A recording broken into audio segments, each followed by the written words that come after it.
இன்னொரு வீடியோ வேற வச்சிருக்கிறேன் அவரை பற்றி போடுறதுக்கு. அதை போட்டால் நாளைக்கு வெளில தலையே காட்ட முடியாது. என் வீட்டில் கூட சமீபத்தில் நடுவில் செவுத்துல வந்து சும்மா அந்த கார்னரில் என்டிகே அப்படின்னு மட்டும் எழுதிட்டு உன்னுடைய உயிர் உன்னிடம் இருந்து சீக்கிரம் பிரியும்னு எழுதி ஒட்டி வச்சுட்டு போயிட்டாங்க. பிள்ளைங்களோட ஃபேமிலியோட ஃபேஸ் வெளியில் தெரிய விடாமல் நான் ரொம்ப ஹைடனில் வச்சுருக்கிறது அதுக்கு தாங்கிறப்ப அதற்கு உண்டான கடமை மேடம் அவங்க பாதுகாப்பே கொடுக்கலனாலும் இப்போ நாளைக்கு எனக்கு எதுவும் நடந்துச்சுன்னா நாளைக்கு இவர் தான் பொறுப்பு. இப்போ இதில் ஹைலைட் இருக்கு இது ஹைகோர்ட்லேயே இப்போ நான் போட்டிருக்க வழக்குக்கு சாட்டை துறைமுருகன் இன்ட்ரீம் மனு போட்டு இவருக்கு போலீஸ் பாதுகாப்பு கொடுக்காதீங்கிறாரு. நாம் தமிழர் கட்சியில் வண்டார்குள்ளன்னு ஒரு மதுரையில் ஒரு நிர்வாகி அவர் ஒரு நகை கடை வச்சுருக்காரு. இவன் போய் அவர்கிட்ட என்ன பண்ணுறான், எனக்கு கொஞ்சம் நகை தேவைப்படுதுன்னு சொல்லிட்டு ஒரு பல்காக நகை வாங்கிட்டு பணம் நான் அப்புறம் தரேன்னு சொல்லிட்டு 3 மாதம் ஆகுது 6 மாதம் ஆகுது வருஷ கணக்காகிடுது. அவருக்கு வைக்கிறான் ஃபோன் பண்ணி அந்த ஆடியோவும் நான் என்னோடய எக்ஸில் போட்டிருக்கேன்.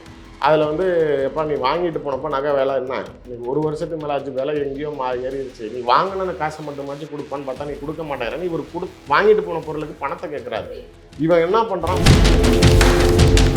நீங்கள் வந்து என் சொந்தக்காரெல்லாம் கொதிச்சு போயிருக்கான், அவனுக்கு மூக்கு இருக்குது நாக்கு இருக்குது, எவனாவது போய் என் மேலே இருக்கிற பிரியத்தில் போய் வெட்டிட்டு வந்தான் குட்டிட்டு வந்தான், அவனுக்கு எதாவது ஆச்சுன்னா யாரும் என் மேலே எதுவும் குறை சொல்லக்கூடாதுன்னு பேசுகிறான். திஸ் இஸ் லிட்ரலி த்ரெட்டு தானே. டிவிகேவை வந்து விமர்சனம் பண்ணுறதே திமுக கிட்ட பணம் வாங்கிட்டு சீமான் செய்கிறாருன்னு ஒரு அஜெண்டா கிளம்புது. ஸோ இது மாதிரி இவருடைய வேலை இதுதான். இவர் வந்து ஒரு அரசியல் கூலிப்படம் மாதிரி, நீங்கள் பணம் கூட அவனை நான் காலி பண்ணுறேன்னு நீங்கள் நாளைக்கு உங்களுடைய வளர்ச்சிக்காக நீங்கள் தரம் உயர்ந்துக்கிட்டே இருக்கிறீங்க. உங்களுடைய வாழ்க்கை தரம் உயருது, நாளைக்கு உங்கள் குடும்பத்தில் இருக்கிறவங்களோட ஆடம்பரங்கள் உயருது, உங்களுடைய சொத்துக்கள் உயருதே தவிர கட்சியின் வளர்ச்சியோ கட்சியில் உங்களை நம்பி இருந்தவர்களுக்கு எந்த வளர்ச்சியும் அங்கீகாரமும் இல்லைங்கிறப்ப உங்களை நம்பி இருந்தவர்கள் வெளியேறாங்கிறது உங்களுடைய செயல்பாடும் உங்கள் கட்சியும் நாளைக்கு தகுந்த வலையில் இல்லைங்கிறது தானே காட்டுது. விஜயோட வருகையினால் கண்டிப்பாக நாம் தமிழர் கட்சி 3% கீழே போயிடும். செம்ம அடி விடும் உங்களுக்கு. இந்த 26ல் நாம் தமிழர் கட்சி அழியும் அப்படிங்கிறது தான் என்னுடைய அரசியல் கணக்கு.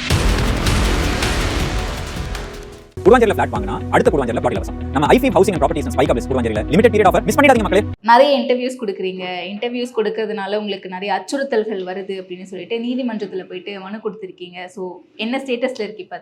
இல்லை, அதாவது விசாரணையில் இருக்கிறாங்க. இப்போ டிஜிபி கிட்டையும் கன்சர்ன் எஸ்பி கிட்டையும் என்ன த்ரெட் லெவல் இருக்குதா அவருக்கு ப்ரொவைட் பண்ணலாமான்னு நீதிமன்றம் வந்து அறிக்கை கேட்டிருக்காங்க. அது வந்து இன்டர்வியூஸ் கொடுக்கறதுனால நான் சொல்ல மேடம், இது வந்து நாம் தமிழர் கட்சியை சார்ந்த சில ஆடியோக்கள் நம்ம ரிலீஸ் செஞ்சது. இப்போ எல்லா மாவட்டங்களிலும் இருந்து அந்த நிர்வாகிகள் வந்து எல்லாருமே வெளியேறாங்க. குறிப்பிட்ட ஒரு மாவட்டத்துலையும் இப்போ நேற்று கூட நாகப்பட்டினத்தில் 200 பேர் வெளியேறினாங்க, இன்னைக்கு திருநெல்வேலியில் 100 பேர். ஸோ இது மாதிரி மொத்தமாக அந்த கட்சியில் மெயினான பேனல்னு சொல்லக்கூடிய எல்லா நிர்வாகிகளுமே ப்ரெஸ் மீட் வச்சு சந்தித்து நாங்கள் வெளியில் போகிறோங்கிறதுக்கு இது ஆரம்ப புள்ளி என்னவா இருக்குதுன்னா, நம்ம ரிலீஸ் செய்த ஆடியோக்களில் சீமானோட தனிப்பட்ட முறையான வாழ்க்கை ஒரு பெரிய கேள்விக்குறியாக இருக்குது. அரசியல் வாழ்க்கைங்கிறப்ப அது விமர்சனத்துக்கு உள்ளானதுக்கப்புறம் இவர்னால் நாளைக்கு மீண்டும் எந்த சூழ்நிலையிலையும் நாளைக்கு ஒரு நல்ல தலைவராக வர முடியாது, மக்கள் இவரை ஏற்றுக்க மாட்டாங்க, இதில் இவருக்கு இமேஜ் போயிடுச்சுங்கிறது தான் உண்மையிலேயே கீழே இருக்கவங்க கிட்ட அதை பேசும் பொருள் ஆகிறப்ப அந்த வெறுப்புங்கிறது நம்ம மேலே திரும்புது. இதுக்கு அப்பாற்பட்டு இன்னொரு வீடியோ வேறு வச்சுருக்கிறேன் அவரை பற்றி போடுறதுக்கு. அதை போட்டால் நாளைக்கு வெளில தலையே காட்ட முடியாதுங்கிறப்ப அப்போ இன்னும் எல்லாத்தையும் இழந்ததுக்கப்புறம் அவங்களுடைய கோபங்கள் யார் மேலே வரும் அப்படின்னீங்கன்னா, எனக்கு பிரச்சனை இல்லை மேடம், நான் இது பாலிடிக்ஸில் இருக்கிறேன், எனக்கு இது அரசியலில் நான் பிஜேபியில் இருந்தப்பயுமே எனக்கு பிரச்சனைகள் இருந்துச்சு. என் வீட்டிலே 2 தடவை பெட்ரோல் குண்டு வெடிச்சிருக்குது. நான் திமுகவில் இருந்தப்பயுமே 10 ஆண்டுகள் வந்து நான் வந்து அதிமுக தான் ரூலிங் பீரியடாக இருந்தாங்க, அப்போ எதிர்கட்சியாக தான் இருந்தோம். அப்பயும் நாளைக்கு எதிர்கட்சிக்கு உண்டான வழக்குகள்லாம் வாங்கியிருப்பாங்கிறப்ப எனக்கு அரசியலில் அது புதுசு இல்லை. பட் ஆனால் என்னென்னா, நாம் தமிழர் கட்சி நிர்வாகிகளை பொறுத்த வரைக்கும் இந்த அரசியல் மாண்பை காப்பாற்றக்கூடிய ஒரு கட்சியாக நான் பார்க்கல.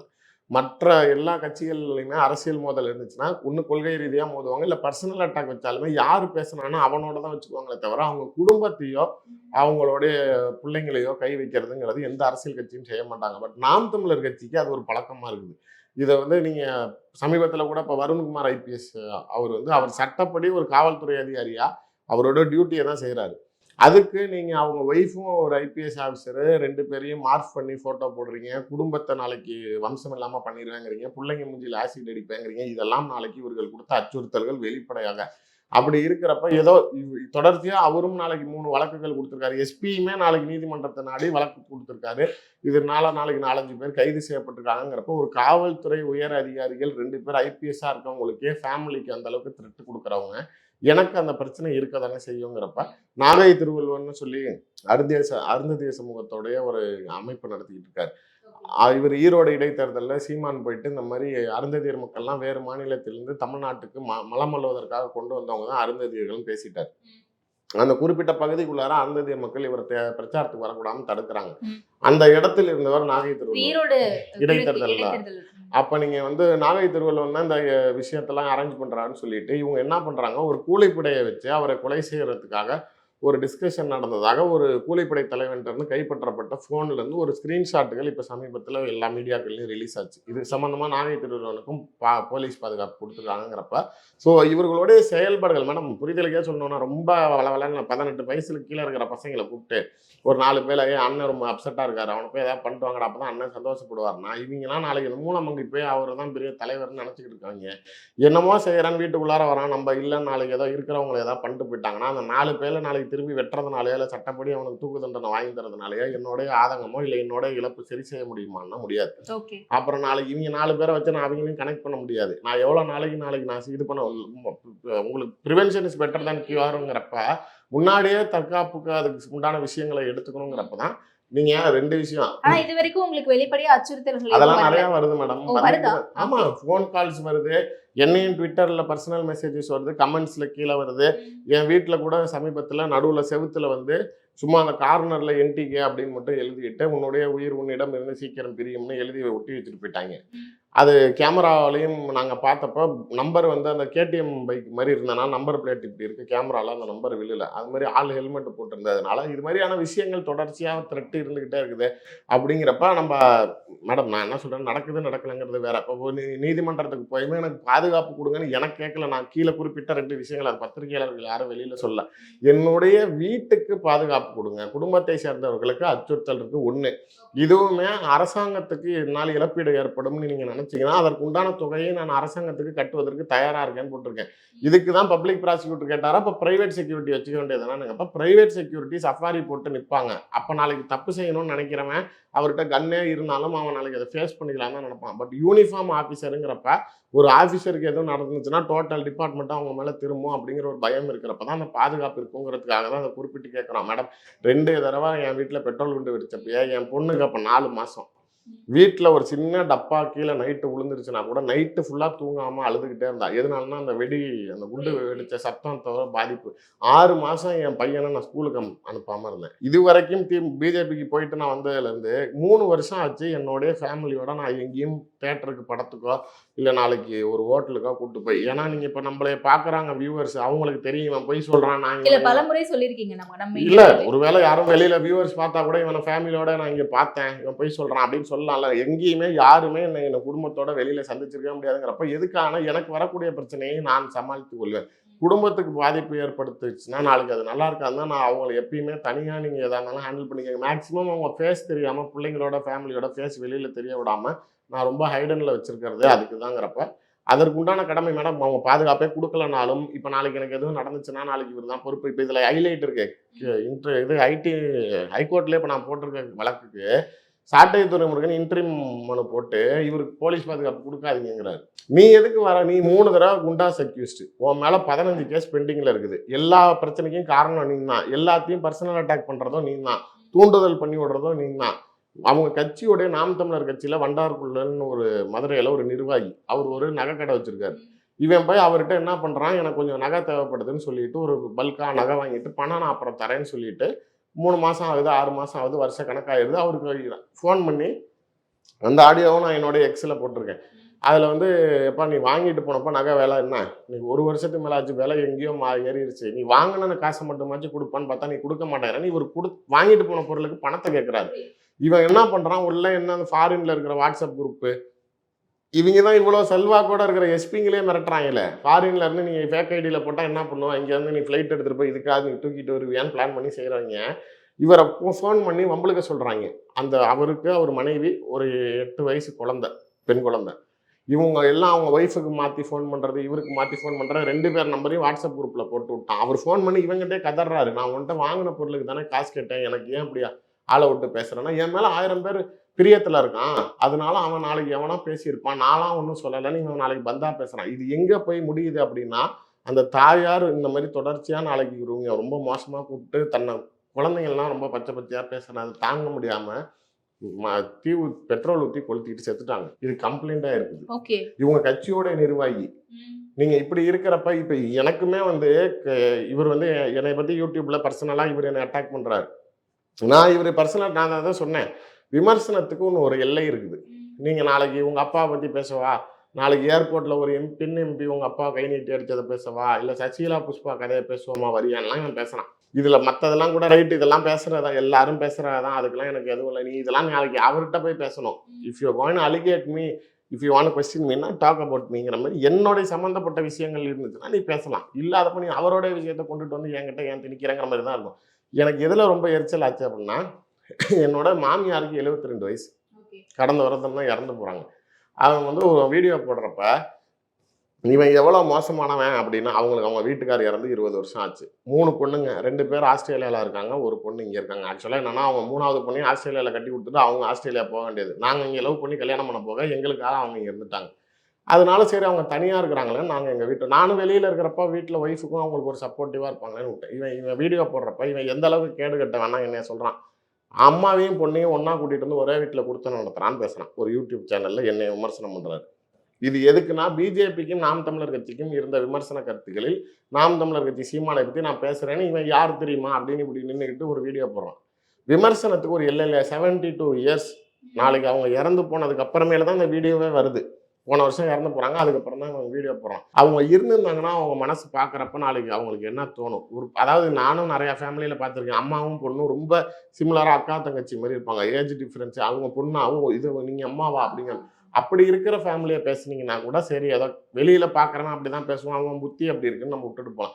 72 வயசு, அவங்க எங்கள் அப்பாவோட ப்ரொஃபஸர். எங்கள் மாமியார், எங்கள் மாமனார், எங்கள் மாமியார் 2 பேருமே எங்கள் அப்பாவோட ப்ரொஃபஸர். அதனால தான் ஃபேமிலி ஃப்ரெண்ட் ஆகி நாங்கள் லவ் பண்ணி கல்யாணம் பண்ணிக்கிட்டதுங்கிறப்ப, எங்கள் அப்பாவுக்கே அவங்க நாளைக்கு ப்ரொஃபஸராக இருந்த ஏஜில் இருக்கவங்க நீ என் கூட சம்மந்தப்படுத்தி பேசுகிறாங்கிறப்ப, இவனோட சில விஷயங்களை ரகசியங்களை நோண்ட ஆரம்பிக்கிறோம்.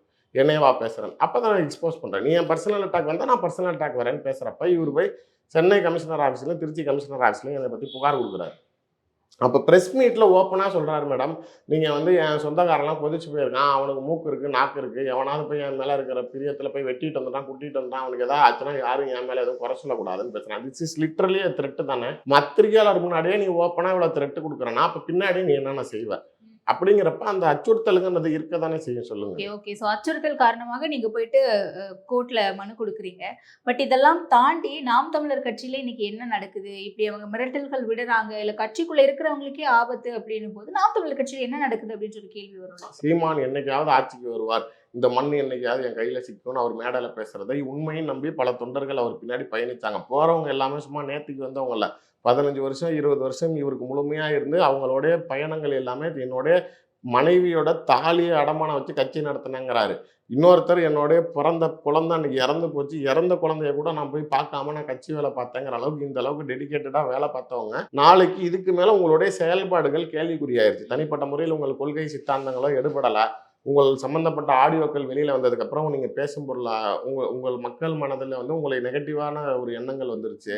இப்போ என்ன ஆனாலும் நீ ஆள போகிறது கிடையாது, நீ அங்கீகரிக்கப்பட போகிற தலைவன் கிடையாது, உனக்கு கீழே இருந்து நான் ஏன் என் வாழ்க்கையை வீணாக்கிக்கணும். இன்னொன்று, உண்மையாக உழைப்பவர்களையும் நீ உணர மாட்டேங்கிற, என்னால் தான் கட்சி, நான் தான் ஆளுன்னு நினைக்கிற. ஒரு புரிதலுக்கே கேட்குறேன் மேடம், வருண்குமார் IPS நாளைக்கு சீமானுக்கு ஒரு டிஃபர்மேஷன் நோட்டீஸ் அனுப்புகிறாரு. அந்த நோட்டீஸை நாளைக்கு நீங்கள் தான் நாளைக்கு உங்களுடைய ஃபெலிக்ஸ் ஜெரால்டுன்னு சொல்லி அவருடைய வழக்கறிஞர் பிரிவோடைய மாநில ஒருங்கிணைப்பாளர் அவர்கிட்ட கொடுத்து இதுக்கு ரிப்ளை நோட்டீஸ் அனுப்ப சொல்கிறாரு. நான் எதுக்கு சொல்கிறேன்னா, அந்த நோட்டீஸ் இவருக்கு வந்து தானே, இவர் கொடுக்காம எப்படி அந்த அட்வொகேட்டுக்கு போவோம், அவராக ரிப்ளை அனுப்பிச்சிட்டாருங்கிறாருல, இவர் கொடுத்ததுக்கப்புறம் தான் இது பண்ணியிருப்பார். அவர் அது என்னன்னு இதை ரிப்ளை பண்ணுறதுன்னு கேட்க போக தான் நான் என்னங்க அவர் என்ன ஜாதின்னு கூட தெரியாது, இவர் என்னமா ஏன் மேலே சொல்லி வச்சிருக்காரு, சாட்டை துறைமுருகன் தான் ஒரு IPS ஆஃபீஸர் சொன்னாருன்னு சொல்ல போக நான் சொன்னேன், நான் அவர் மேலே நம்மளுக்கு என்ன தனிப்பட்ட முறையில் விரோதம் இருக்குது அப்படின்னு இவர் சொல்கிறாரு. இது சொன்னதுக்கப்புறம் தான் அவர் என்ன பண்ணுறாரு, 14 பக்கத்துக்கு டிராஃப்ட் ரெடி பண்ணி அதில் என்னன்னா முதல் 7 பக்கம் சீமானின் தனிப்பட்ட முறையான பெருமைகள் அருமைகளை போடுறாரு. கடைசியாக அடுத்த 7 பக்கத்தில் வருண்குமார் IPS ஒரு இளைய வயசில் ஒரு அதிகாரியாக இருக்கீங்க, நேர்மையாக இருக்கீங்க, காவல்துறையோட பணி எந்த அளவுக்கு சிரமமானதுன்னு தெரியும், நீங்கள் கண்டிப்பாக ஒரு DGP அளவுக்கு உயரிய பதவிக்கு போவீங்கன்னு இவரை புகழ்ந்து பேசுகிறது. நடுவில் இருக்கிற ஒரு பேராகிராஃப் மட்டும்தான் இந்த சப்ஜெக்ட் ரிலேட்டடாக அவர் கொடுத்த ரிப்ளை. இது வெளியில் வரப்போக நோட்டீஸு மீடியாவுக்கு வந்துடுது. இவன் சாட்டை துறைமுருகன் பார்த்தியா இந்த ஆள் நம்மளை கொத்து விட்டான், அப்படின்னு சொல்லி இவன் போய் நாளைக்கு கேட்க போக அவர் தன்னை காப்பாத்திக்கிறதுக்காக நான் அனுப்பவே இல்லை, இவனா தான் அனுப்பிச்சுட்டான்னு சொல்லி இவர் மேல பழிய போட்டு அந்த பொறுப்புல இருப்பவரை கட்சியை விட்டு நீக்கிறாரு. இப்ப நீங்க ஆனா சாட்டை துரைமுருகனுக்கு பயந்துகிட்டு நாளைக்கு கட்சியில இத்தனை வருஷமா அவர் ரொம்ப ஈழத்தமிழர் போராளி போல அந்த வழக்கறிஞர் ஃபெலிக்ஸ் ஜெரால்டு இந்த மாதிரி கேஸ் வாங்குறவங்க எல்லாத்துக்குமே ஃப்ரீயா நாம் தமிழர் கட்சி நிர்வாகிகளுக்கே தமிழ்நாடு முழுவதும் ஃப்ரீயா தான் கேஸ் நடத்தி கொடுத்துருக்காரு. இப்படிப்பட்ட ஒரு நபரை நீங்க நான் சாட்டை துரைமுருகன் தூக்கி எறிகிறீங்க அப்படின்னா அப்புறம் எப்படி நம்பிக்கையா நாளைக்கு உங்ககிட்ட எல்லாரும் இருப்பாங்க?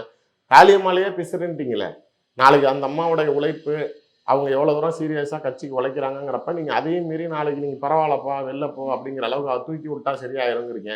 இப்போ இளவஞ்சின்னு ஒரு மருத்துவர் அணியோட மாநில ஒருங்கிணைப்பாளர், அவங்களும் நாளைக்கு கட்சியில் ஒரு மூத்த தலைவர் விகே நகரில் பொறுப்பில் இருந்திருக்காங்க, அவங்க ஒரு டாக்டர் படிப்பு படிச்சிருக்காங்கிறப்ப நீங்கள் யார் போனால் என்ன கட்சி தூய்மை அடைந்து கொண்டு இருக்கிறது அப்படின்னு பேசுகிறாங்க. அப்ப நாளைக்கு உங்ககிட்ட எப்படி நாளைக்கு நம்பிக்கையா இருப்பாங்க? அதனால வெளியேறுகிறார்கள். யாரு போனா என்ன கட்சி தூய்மை ஆயிக்கிட்டு இருக்கு அப்படின்னு இது பண்றாங்க. எல்லா கட்சியிலும் கிடையாதா? மற்ற கட்சியில இருந்து வேற கட்சிக்கு போறவங்க அப்ப ஏன் கட்சியில இருந்து போறத மட்டும் ஏன் இவ்வளவு பெருசுபடுத்தி பேசுறீங்க அப்படின்னு கேக்குறாரு. மேடம், குறிப்பிட்டு இப்போ ஒரு பகுதியில என்னைக்கோ ஒரு நாள் இந்த கட்சியில இருந்து ஒருத்தவங்க போய் சேர்றாங்கன்னா வேற. உங்களோடதுல நீங்க ஒண்ணு புரிஞ்சுக்க மாட்டேங்கிறீங்க. மாவட்டத்துல கொத்தா வெளியில போறாங்க. ஒரு மாவட்டத்திலும் புதுசா இங்க ஒரு கட்சி ஆரம்பிக்கிறாங்க அப்படின்னா அதனுடைய தாக்கம் இருக்கும்ல. அப்ப அந்த கட்சியில ஏதோ புதுமையா இருக்கும்னு நினைச்சு போறவங்க போறதுக்கான வாய்ப்பு கட்சி ஆரம்பிக்கிறதுக்கு முன்னாடியே போயிட்டாங்க, நிறைய பேர் போக ஆரம்பிச்சிட்டாங்க. இதுல இன்னொன்னு என்ன அப்படின்னா இங்க இருக்கிறவங்க யாரும் இன்னொரு கட்சிக்கு இது வரைக்கும் போய் சேரவே கிடையாது. நீங்க சொல்ற மாதிரி இருந்தா தொண்டர்கள் போனா பரவாயில்ல, இவர் மாவட்ட ஒருங்கிணைப்பாளர், தொகுதி பொறுப்பாளர், பாராளுமன்ற பொறுப்பாளர், சட்டமன்ற பொறுப்பாளர், மாவட்ட பொறுப்பாளர்னு இவர் அங்கீகரிக்கப்பட்ட பொறுப்பில் இருக்கக்கூடியவங்க தான் மெயின் பேனலே உட்கார்றாங்க பிரஸ் மீட்லங்கிறப்ப நீங்க யாரை நம்பி மாவட்டத்துல அரசியல் செஞ்சுக்கிட்டு இருந்தீங்களோ அவங்க எல்லாருமே வெளியேறாங்கிறப்ப வெறும் சீமானும் கயல்விழியும் விஜயலட்சுமியும் இடுமானம் கார்த்தியும் சாட்டை துரைமுருகன் அந்த 5 பேர் மட்டும் இருந்தா போதும்னு நினைச்சீங்கன்னா அப்ப நாளைக்கு மற்றவங்களாம் ஏன் இருக்கணும், எப்படி இருப்பாங்க? அதுதானே விஷயம். நீங்க மேடம் வேற கட்சிக்கு போகணுங்கிறதுனால போறாங்கன்னா கூட அப்போ உன் கட்சி சரியில்லைன்னு தானே அர்த்தம். ஒரு இடத்துல ஒரு நியூ அட்ராக்ஷன் ஃபேக்டர் வருது அப்படிங்கிறப்ப போறாங்கன்னா அப்போ நான் இத்தனை வருஷம் இங்கே இருந்தேன், இது உருப்படாது, இங்கே எதுவுமே நடக்கல, அதனால தான் நாங்கள் போறேங்கிற பார்வையில் அப்போ நீங்க என்ன சொல்லுவீங்க? அப்போ உங்களோட மைனஸை நீங்க புரிஞ்சுக்கணும்ல. நான் பத்திரிகையாளர் சந்திப்புலேயே ஒரு பத்திரிகையாளர் கேட்குறாரு, நேற்று நாகப்பட்டினத்தில் 200 பேர் உங்களுடைய நிர்வாகிகள் போய் தாவேக்கால சேர்ந்துட்டாங்களேன்னு கேட்கறதுக்கு அந்த பத்திரிகையாளருக்கு நன்றி சொல்றாரு. நாகப்பட்டினத்துல என் கட்சியில 200 பேர்னா நீங்க சொன்னதுக்கு நன்றி அப்படிங்கிறாரு. அப்போ உங்களுடைய மனசுல உங்க கட்சியை நீங்க ஒரு ஒருங்கிணைப்பாளரா நீங்களே என்ன லெவல்ல ஸ்கேல் வச்சிருக்கீங்கன்னு பாத்துக்கோங்களேன். மேடம், இவருடைய வேலை ஆட்சியை பிடிப்பது கிடையாது. மக்கள்கிட்ட ஒரு புது சித்தாந்தத்தை பேசுவதாக மக்களை ஏமாற்றி நாளைக்கு இந்த திராவிட கட்சிகளுக்கு எதிராக நாளைக்கு இந்த திரள் நிதி திரட்டிக்கிட்டு கட்சியை நடத்திக்கிட்டு வெளிநாட்டில் இருக்கக்கூடிய தமிழர்கள்ட்ட நாளைக்கு ஏதாவது ஏமாற்றி அதுக்கு பணம் பிடிங்கி இங்கே திமுகவை தோக்கணிக்கணும்னா அதிமுக பணம் வாங்குறது, அதிமுக தோக்கணிக்கணும்னா திமுக பணம் வாங்குறது, இப்பயுமே பேச்சுக்கள் அடிபடுறது. பொதுவாக டிவிகேவை விமர்சனம் பண்ணுறதே திமுக கிட்ட பணம் வாங்கிட்டு சீமான் செய்கிறாருன்னு ஒரு அஜெண்டா கிளம்புது. ஸோ இது மாதிரி இவருடைய வேலை இதுதான். இவர் ஒரு அரசியல் கூலிப்படம் மாதிரி, நீங்க எனக்கு பணம் கூட அவனை நான் காலி பண்றேன்னு நீங்க நாளைக்கு உங்களுடைய வளர்ச்சிக்காக நீங்க தரம் உயர்ந்துகிட்டே இருக்கிறீங்க. உங்களுடைய வாழ்க்கை தரம் உயருது, நாளைக்கு உங்க குடும்பத்தில் இருக்கிறவங்களோட ஆடம்பரங்கள் உயருது, உங்களுடைய சொத்துக்கள் உயருதே தவிர கட்சியின் வளர்ச்சியோ கட்சியில் உங்களை நம்பி இருந்தவர்களுக்கு எந்த வளர்ச்சியும் அங்கீகாரமும் இல்லைங்கிறப்ப உங்களை நம்பி இருந்தவர்கள் வெளியேறாங்கிறது உங்களுடைய செயல்பாடும் உங்கள் கட்சியும் நாளைக்கு தகுந்த வலையில இல்லைங்கிறது தானே காட்டுது. ஓகே, ஆனா இப்ப சீமான் அவர்களை பொறுத்த வரைக்கும் கட்சியை விட்டு வெளியே போறவங்க எல்லாருமே இவரு சரியில்லை, தலைமை ஒரு குறிப்பிட்ட சிலருக்கு மட்டுமே சப்போர்ட் பண்றாங்க. குறிப்பா சாட்டை துரைமுருகனா இருக்கட்டும், மற்றவங்களை கூட யாரும் சொல்லல, சாட்டை துரைமுருகனை மட்டும்தான் முன்னிலைப்படுத்தி அவருடைய பேச்சை கேட்டுதான் இவர் பண்றாரு. யார் இங்க தலைவர், கட்சியினுடைய தலைமை யாரு அப்படிங்கிறதே எங்களுக்கு கன்ஃபியூஸ்டா இருக்கு அப்படிங்கறத நிறைய பேர் சொல்றாங்க. ஏன் அந்த ஒரு குழப்பம் அங்க இருக்கவங்களுக்கே வருது? மேடம், அதுதான் நான் சொல்றேன், அந்த அளவுக்கு இவர் முக்கியத்துவம் கொடுக்குறாரு. அதாவது சீமான் நீ கயல்வெளியை நீங்க எனக்கு அப்புறம் அடுத்ததா நீ எல்லாரும் ஏத்துக்கணும் அப்படின்னு சொல்லி அதற்கு கட்சி நிர்வாகிகள் மறுத்தார். அதுல ஒரு நியாயம் இருக்குது. அதாவது சீமான் கோச்சுக்கிறது இல்ல. சாட்டை துரைமுருகனுக்கு ஏன் நாளைக்கு இவ்வளவு இம்பார்ட்டன்ஸ்? நீங்க சீமான் கிட்ட மட்டும் நல்லவனா இருந்தா பத்தாது. சாட்டை நீங்க இது ஒண்ணு விஷயம் புரிஞ்சுக்கணும். இப்ப தமிழ்நாடு முழுக்க வெளியில எல்லா மாவட்டத்திலையும் வெளில வந்தாங்க தெரியுமா? அவர்களுடைய ஒரே ஒற்றை கோடு என்ன அப்படின்னு பாத்தீங்கன்னா, நான் சீமானை மட்டும்தான் தலைவனாக பார்க்கிறேன், சாட்டை துரைமுருகனை ஏற்றுக்கொள்ள மாட்டேன். அதனாலதான் அந்த கேள்வி கேட்டேன், ஏன் சாட்டை துரைமுருகனை முன்னிலைப்படுத்தணும்? அதான் பிரச்சனையே. அதாவது இப்ப உள்ள இருக்கிறவன் எல்லாம் நாளைக்கு நீ சாட்டை துரைமுருகனை அக்செப்ட் பண்ணிக்கிட்டா நீ இருந்துட்டு போ, இல்லையா நாளைக்கு நீ வெளியில போங்கிற மாதிரி இருக்கிறப்ப சீமானுக்கு மேடம் ஆல்ரெடி அவருக்கு 60 வயசு ஆயிடுச்சு. இப்ப இருக்கிற சூழ்நிலையில நீங்க 8% தான் இருக்கீங்க. இப்ப விஜயோட வருகையினால் கண்டிப்பா நாம் தமிழர் கட்சி 3% கீழே போயிடும். செம்ம அடி விழும் உங்களுக்கு. இந்த 26ல நாம் தமிழர் கட்சி அழியும் அப்படிங்கிறது தான் என்னுடைய அரசியல் கணக்கு. நீங்க அப்படி இருக்கிறப்ப இவர்னால பெரிய ஏஜும் அதிகமாயிருச்சு மேடம். நீங்க நரம்பு புடைக்க இப்படிலாம் பேசுற மாதிரிலாம் இனிமேட்டு எவ்வளோ போய் பேச முடியும்? அப்போ உங்கள் கட்சியை வழி நடத்துவதற்கு வேற ஒரு ஆள் தேவைப்படுறப்ப அந்த இடத்த ஆக்கிரமிக்கணுங்கிறது தான் சாட்டை துறைமுகனோட பிளான். அதனால தான் அப்படியே ரொம்ப மைல்டா உங்க பின்னாடி நம்பிக்கையா பிளான் பண்ணிக்கிட்டு இதை வந்து உணர்வா பிரியமா அவன் உழைச்சான், அவன் எனக்கு நம்பிக்கையா இருக்கான்னு சீமான் அவருக்கு செய்யற மாதிரி இல்லை. ஏதோ ஒரு விஷயத்தை வச்சு அவர் சீமானை மிரட்டி தனக்கு தேவையான விஷயங்களை அவர் செய்ய வைக்கிறாருங்கிறது தான் ரியாலிட்டி.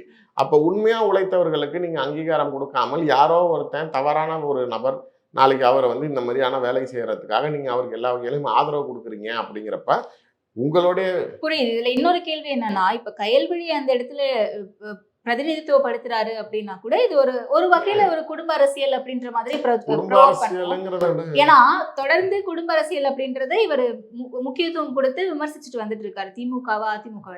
அந்த வகையில கயல்விழி இது பண்ணா பரவாயில்ல, இவர் தொண்டரா இருந்து கட்சியில இத்தனை ஆண்டு காலம் டிராவல் பண்ண சாட்டை துறைமுருகனை முன்னிலைப்படுத்துறது தவறு இல்லையா அப்படின்ற ஒரு வாதமும் இருக்கு. தவறு இல்லைங்கிறதுல தகுதி இருக்குதாங்கிறதுக்குல்ல. நீங்க முதல்ல ஒரு விஷயம், இப்போ எடப்பாடி பழனிசாமியும் திமுகவா வாரிசு அரசியல்னு பேசுறாருல. இப்போ 2025 அவருடைய மகனுக்கு ராஜ்யசபா எம்பி கொடுக்க போறாரு. இப்போ நாளைக்கு அவர் எம்பி பையனுக்கு எம்பி கொடுத்ததுக்கு அப்புறம் இந்த சப்ஜெக்ட் பேச மாட்டாரு. அது மாதிரி இப்போ சீமானோட பையன் இன்னும் அரசியலுக்கு வர அளவுக்கு வளரல, அதனால இப்போ வாரிசு அரசியலை பேசுவார். இப்போ அவர் பையன் வந்ததுக்கு அப்புறம் இப்போ எவன் வரல, அங்க இருந்தா இங்க இருந்தா அதெல்லாம் கேட்டியா என்கிட்ட ஏன் வரண்டு போயிடுவார். அப்படி இருக்கிறப்ப நீங்க உங்கள் குடும்பத்தை சார்ந்து கூட்டு வரதையும் இப்போ யாரும் கேள்வி கேட்கறதுக்கு இல்லை. மக்கள் ஏத்துக்கிறாங்க, உங்க கட்சி நிர்வாகிகள் ஏத்துக்கிறாங்கன்னா ரைட்டு. பட் நீங்க சாட்டை துறைமுறையினே கொண்டுட்டு வரதுக்கு தகுதி இருக்குதா? அவருக்கு அந்த அளவுக்கு உழைப்பு இருக்குதா? அந்த அளவுக்கு திறமை இருக்குதா? நீங்களே கட்சியை விட்டு இது வரைக்கும் 6 தடவை நீக்கிருக்கீங்க. எதுக்கு நீக்கினீங்க? நீக்கிற அளவுக்கு அவருடைய செயல்பாடுகள் இருந்துச்சு. 3 குண்டாஸ் வாங்கியிருக்கிறாரு. யூடியூப் சேனல்ல ஒரு அரசியல்வாதி நாளைக்கு அதுக்கு மூவியை ரிவ்யூ பண்ணணும். நாளைக்கு கனிம வள திரட்டை பத்தி பேசுறேன்னு சொல்லிட்டு அங்க இருக்கக்கூடிய தொழிலதிபர்களை மிரட்டி பணம் வாங்குறாரு. எல்லா பக்கட்டும் நாளைக்கு வெளிநாடுகளில் இருக்க பல தொழிலதிபர்கள் சாட்டை துறைமுகன்கிட்ட பேசினாதான் சீமான்ட்ட பேச முடியும்னு பேசுறவங்க எல்லாத்திட்டையுமே பணம் கூடன்னு வாங்குறீங்க. சரக்கு பாட்டில் வரைக்கும் ஓசியில வாங்குறீங்க. நான் வெளில ரிலீஸ் பண்ண ஆடியோஸ்ல இப்படி இருக்கக்கூடிய ஒரு தகுதி தரத்தில் இருக்கக்கூடிய நான் தான் முன்னையே கேட்டேன், நீங்க அதுக்குமே பதில் சொல்ல. நான் இந்த ஆடியோஸ் எல்லாம் சாட்டை துறைமுருகன் ஃபோனில் இருந்துச்சு, நாம் தமிழர் கட்சிக்காரவங்க பரவலாக பேசுறீங்கல்ல. அப்போ இதுக்கு சம்மந்தமே இல்லாத ஆடியோக்கள் இப்போ என் ஃபோனில் ஏன் ஆடியோ இருக்குது, நாளைக்கு என்கிட்ட பேசுகிறவங்க ஆடியோ இருக்குன்னா வேறாங்களாம். யாரோ பர்சனலாக பேசின விஷயங்கள்லாம் இவன் ஃபோனில் இவன் ஏன் வச்சிருக்கிறான்னு யாராவது கேட்டிங்களாங்கிற மாதிரி இதுதான் இவன் வேலை.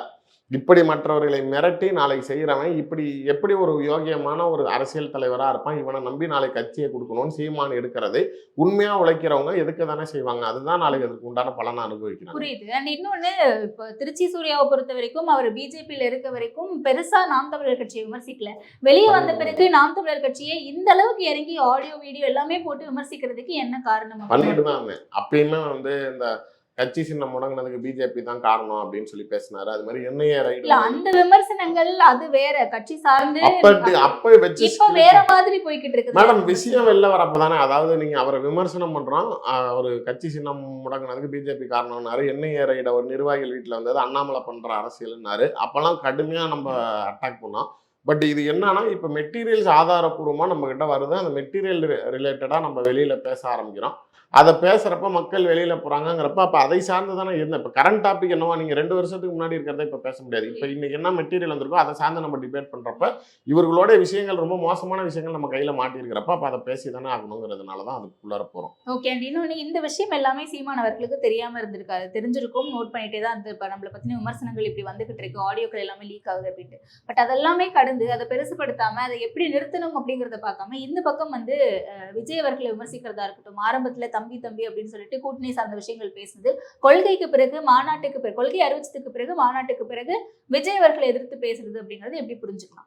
மேடம், நான் கொள்கை எல்லா பத்திரிகையாளர்களும் இந்த வார்த்தையை ஒரு இடத்துல நுணுக்கத்தை போட்டிருக்கீங்க. என்னன்னா அரசியல் கட்சி தொடங்குற வரைக்கும் விஜய தம்பின்னு சொன்னாரு. அவருடைய கொள்கையை தெரிந்த பிறகு அவரை எதிர்க்கிறாருன்னு நீங்க அவர் ஏதோ சீமான ஏதோ கொள்கைவாதி மாதிரி பேசுறதுக்கு ட்ரை பண்றீங்க. மாநாடு முடிந்த பிறகுமே சீமான் விஜயை புகழ்ந்து கொண்டு தான் இருந்தார். பத்திரிகையாளர் சந்திப்புலையுமே என்னங்க நீங்க தமிழ் தேசியங்கிறீங்க, ஆனா அவர் திராவிடத்தையும் தமிழ் தேசியத்தையும் சேர்த்து கொண்டுட்டு வராருன்னு கேட்டப்ப அவர் என்ன கொள்கையை சொன்னாலும் சரி, என்னையவே தனிப்பட்ட முறையில் விமர்சனம் பண்ணாலும் சரி, ஆனால் 1000 தானே விஜய் என் தம்பின்னு அவரை ஏற்று எதுவும் பேச மாட்டேன்னு சொல்லியிருக்கிறீங்க. சாட்டை துரைமுருகன் 3 வீடியோ தொடர்ச்சியா விஜயோட மாநாட விஜயை பூம் பண்ணி திராவிடத்தை எதிர்க்க வேண்ட நாயகன், என்ன கீழே கிரௌடு 15 லட்சம் அறிவாலயமே நடுங்கிருச்சு, அதிமுக உடஞ்சிருச்சுன்னு நாளைக்கு இவ்வளோ பில்டப் கொடுத்த நீங்க இன்னைக்கு ஏன் திரும்பி நாளைக்கு 2 பேரும் சேர்ந்துக்கிட்டு திரும்பி விஜய் அடிக்கிறீங்க, விஜய் ரசிகர்களை கேவலமா பேசுறீங்க அப்படின்னா கூட்டணி பங்கீடுகள் யார் எங்க கூட வந்தாலும் ஆட்சி அதிகாரத்தில் பங்கு அப்படின்னு விஜய் சொன்னப்ப சீமானோட மனநிலை நம்மளே தான் சொல்றாரு அப்படின்னு நினைச்சிட்டு இருந்தார். அவங்களுக்கு ஒரு டீம் இருக்கு. இப்போ ஜான் ஆரோக்கியசாமி தான் அவரோட ஸ்ட்ராட்டஜிஸ்ட். பிரசாந்த் கிஷோர் ஐபேக் மாதிரி ஒரு ஜான் ஆரோக்கியசாமி தான் பாக்குறாரு. அப்ப அந்த கமிட்டி ஒண்ணு வச்சிருக்காங்க இந்த மாதிரி அரசியல் கட்சிகளோட கூட்டணி பேசுறதுக்கு. அந்த அரசியல் கட்சிகள் பேசிக்கிட்டு இருக்காங்க தொடர்ச்சியா. மாநாடு ஆரம்பிக்கல, கொடி ஆரம்பிச்சதுல இருந்தே அவங்க பேச்சுவார்த்தைகள் நடக்குது. திருமாவளவன், இந்திய கம்யூனிஸ்ட், மார்க்சிஸ்ட் கம்யூனிஸ்ட், எடப்பாடி கிட்ட பேசினாங்க, அது க்ளோஸ் ஆயிருச்சு. அது மாதிரி வேல்முருகன்ட்ட வரைக்கும் பேசுறாங்க, கிருஷ்ணசாமி கிட்ட பேசி முடிச்சிட்டாங்க, ஐஜேகே கிட்ட பேசிக்கிட்டு இருக்காங்க. ஸோ இது மாதிரி எல்லா அரசியல் கட்சியும் போறவங்க நாம் தமிழர் கட்சி கிட்ட பேச மாட்டேங்கிறாங்க. எதனால அப்படின்னா அவங்க இந்த கட்சியை பொருட்படுத்தல. இந்த கட்சியை விஜய் நாளைக்கு சேர்த்து கொண்டால் இதே சாயம் தனக்கும் வரும்னு நினைக்கிறாரு. இப்போ நீங்க அவங்க கட்சியில இருக்கிற நிர்வாகிகளே வெளில போறப்ப இவ்வளவு பெரிய ஒரு லீடர் எப்படி உங்களை வாங்க நீங்க என் கூட அலையன்ஸுக்குன்னு கூப்பிடுவாருன்னு நினைக்கிறீங்க? உங்களுக்கு புரியுதா? அப்ப அது அவருக்கு பொலிட்டிக்கல் டேமேஜ்னு நினைக்கிறதுனால சீமானை விட்டுருங்க, மற்றவங்க கிட்ட பேசுங்கன்னு ஏதோ சொல்லிட்டாங்க போல. அப்ப இவருக்கு இப்பதான் புரியும். இவ்வளவு நாள் கோட் பட ட்ரெய்லருக்கு வாழ்த்து சொன்னவர், டீசருக்கு வாழ்த்து சொன்னவர், நாளைக்கு அவருடைய பிறந்த நாளுக்கு வாழ்த்து சொன்னவர், நாளைக்கு கொடி லான்ச்சுக்கு வாழ்த்து சொன்னவர், எல்லாத்துக்கும் நீ அதாவது அவர் விஜய் காரை வித்ததுக்கெல்லாம் வாழ்த்து சொன்னார் தெரியுமா? ரோல்ஸ் ராய்ஸ் காரை வித்துட்டு வேற ஒரு கார் எடுத்தாரு. ஆடம்பரத்தை விரும்பாத அரசியல் தலைவர், நடிகரா இருந்தாலும் வரத்துக்குள்ளார அது எப்படி மக்களுக்காக இருக்கணும்னு யோசிக்கிறாரு அப்படின்னா, அதுதான் நாளைக்கு கேஸ்ல மட்டும் நீங்க ஹைகோர்ட்டுக்கு போனீங்க வரி கட்டாம. அந்த கேஸ் பிரச்சனைனால காரை விற்கிறாரு. இப்போ எடுத்த BMW கார் மட்டும் என்னன்னு நினைக்கிறீங்க? 4.25 கோடி ரூபா காரு. என்ன ஆகணுமோ வெறும் இனோவா கார் 20 லட்ச ரூபா கார் வாங்கின மாதிரி பில்டப் பண்றீங்க. நாளைக்கு அதுக்கு கூட வாழ்த்து சொன்னவர் அப்போ கூட விஜய் அவரை பெருசா பொருட்படுத்தல. நீங்க இப்ப ஏன் அவர் திரும்பி ரிவர்ஸ் ஆகிறாரு அப்படின்னா, இதுக்கு மேல எந்த சூழ்நிலையும் அவன் நம்மளை மதிக்கல, ஏத்துக்கல, நம்மகிட்ட வரமாட்டான், நம்ம இவன் வரமா இருக்கிறவனா வாழ்க வாழ்கன்னு சொல்லி நமக்கு என்ன பிரயோஜனம்? இன்னொன்னு, விஜயோடைய அரசியல் வருகை அப்படிங்கிறதுல பாதிக்கப்பட போறது 2 பெரிய கட்சிகள் தான். ஒன்று ஏடிஎம்கே. ஃபர்ஸ்ட் அடி ஏடிஎம்கே. ஆனா அது ஓட் ஷேர் பர்சன்டேஜ் கம்மியாகுமே தவிர, பட் நாம் தமிழர் கட்சி சல்லியா உடையும் விஜயோடைய என்ட்ரினால. இது சீமான் உணர்கிறார். அப்ப நாளைக்கு அவர்கிட்ட இருக்கிறது 2 ஸ்டேஜ் தான். கொள்கைவாதிகளுங்கிறதுக்கு அப்பாற்பட்டு இளைஞர்கள் அவர்கிட்ட ஓட்டர்ஸ். இன்னொன்று, இந்த திமுக அதிமுக இவங்க இல்லை அவங்கன்னு வருது, அவங்க இல்லை இவங்கன்னு வருது, புதுசாக யாரும் வரமாட்டாங்களா அப்படிங்கிற மனநிலை உள்ளவங்க தான் 2. இப்போ இது 2மே விஜய் கிட்ட சாட்டிஸ்ஃபை ஆகும். பட் ஒரு திரைப்பட பிரபலம்ங்கிறது சீமானுக்கும் ஒரு அட்வான்டேஜ் தான். நீங்க இல்லைன்னா ஏன் நாளைக்கு இப்போ கொள்கை பேசணும்னா இப்போ மே 18 கூட தான் சித்தாந்தம் இருக்குது, அவங்க கூட தான் தெளிவாக பேசுறாங்க, அவங்க கூட தான் ஆட்சியாளர்களை கேள்வி கேட்குறாங்க, யார் அவங்க பின்னாடி போய் நிற்பீங்க? ஏன்னா அந்த சினிமா ஃபேஸ் வேல்யூ அப்படிங்கிறது தான் இங்கே டிசைடிங் ஃபேக்டராக இருக்கிறப்ப, ஒன்றை விட 1000 மடங்கு விஜய்க்கு ஃபேஸ் வேல்யூ இருக்கிறப்ப கண்டிப்பா இந்த ஓட்டர்ஸும் யங்ஸ்டர்ஸும் புல்லவர் ஆக போகிறது விஜய் கிட்டங்கிறப்ப உங்களுடைய வீழ்ச்சியை நீங்கள் உணர்கிறீர்கள். அப்போ நீங்க நாளைக்கு வாழணுமா சாவணுமா நீங்க முடிவெடுக்க வேண்டியது விஜய் இனிமேட்டு எதுக்கிறத பொறுத்து தான் இருக்குது. இல்லைன்னா உங்களோட அரசியல் ஸ்ட்ராட்டஜி ஒழிஞ்சு போயிருங்கிறப்ப நாளைக்கு திரும்பி அடிக்க ஆரம்பிக்கும். ஓகே, அப்ப நாம் தமிழர் கட்சியில இருந்து மொத்தமா கூட்டமா நிர்வாகிகள் வெளியேறி தாவேகாவில் இணைறதுக்கான காரணம் விஜய் ஒரு பாப்புலரான ஒரு ஃபோர்ஸா இருக்காரு அப்படின்ற காரணத்தை தாண்டி இங்கேயும் அவங்களுக்கு சிக்கல் இருக்கு. 2மே தான் ரீசன். மேடம், வெளியில போறவங்க விஜய் கிட்ட தான் போறாங்க அப்படின்னா நீங்க சொல்றது ஃபேக்சுவலா பேசலாம். அங்கே வரவங்க அந்த அமைப்பை சித்தாந்தத்தை உருவாக்க போறோம், நாங்க தனி கட்சி ஆரம்பிக்க போறோம், வெளியில இருந்து வந்தவங்க எல்லாமே ஒண்ணு சேர்ந்து நாங்க சீமானுக்கு எதிராக ஒரு மாபெரும் கட்சியை உருவாக்குவோங்கிறாங்க.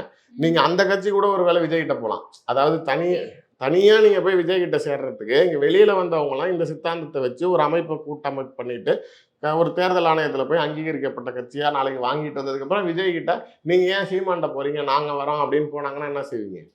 அது மாதிரி கூட செய்யறதுக்கு வாய்ப்பு இருக்கு. குருவாஞ்சேரியில் ஃபிளாட் வாங்கினா அடுத்த குருவாஞ்சேரியில் பாட்டில் நம்ம ஐஃபி ஹவுசிங் அண்ட் ப்ராப்பர்ட்டிஸ் ஸ்பைக் அப்ஸ் குருவாஞ்சேரியில் லிமிடெட் பீரியட் ஆஃபர் மிஸ் பண்ணிடாதீங்க மக்களே.